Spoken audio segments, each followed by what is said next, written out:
ஆறுமுகம் அருளிடும் அனுதினமும் ஏறுமுகம். வாங்க கோவிலுக்கு போகலாம்.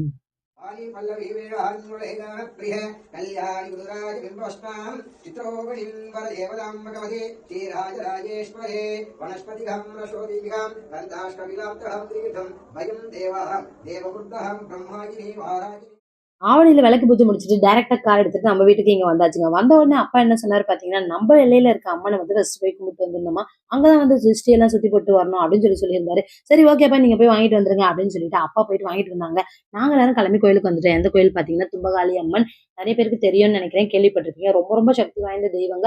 எங்க எல்லையில வந்து ரொம்ப எல்லா தெய்வம் அப்படின்னாலே ஒரு கார்னர்ல ஒரு ஓரமா இருக்கிறவங்க தான். இது எல்லாம் இங்க சுத்தி இருக்க சுத்து வட்டாரத்துல இருக்க எல்லா ஊருக்குமே அவங்கதான் எல்லை அம்மன். அந்த அம்மனை கும்பிடலாம் அப்படின்னு சொல்லிட்டு கோயிலுக்கு போயாச்சுங்க. சாமிக்கு வாங்கிட்டு போன மாலையெல்லாம் போட்டுட்டு சாமியை கும்பிட்டு முடிச்சுட்டு வந்தாச்சு. வந்தோடனே திருஷ்டி சுத்தி முடிச்சாச்சுங்க. என்னென்ன பொருள் வச்சு சுத்தணும் அப்படின்னு பாத்தீங்கன்னா, ஒண்ணும் இல்லை, எலுமிச்சப்பழம், தேங்காய், பூசணிக்காய், இது 3 வச்சு தாங்க சுத்தி இருந்தோமே. ஒண்ணு இந்த வண்டி வந்து நம்மளுக்கு எப்பவுமே நினைச்சு நிலையா நிக்கணும் அப்படின்றதுக்காகவும், எந்த கந்திருஷ்டியா இருந்தாலுமே அது போயிடணும் அப்படின்ற ஒரு ரீசனும் வச்சு அந்த பூஜையை முடிச்சாச்சுங்க. அதுக்கப்புறம் என்ன, டயர் கடியில ஒரு எலுமிச்சத்தை வச்சு ஒரு ஏத்திட்டு நாங்களும் கிளம்பி வீட்டுக்கு வந்துட்டோம். இன்னொரு பூஜையும் போட வேண்டியது இருக்குங்க. ஏன்னா சித்தப்பா சித்தினா இந்த வீடியோல வரல.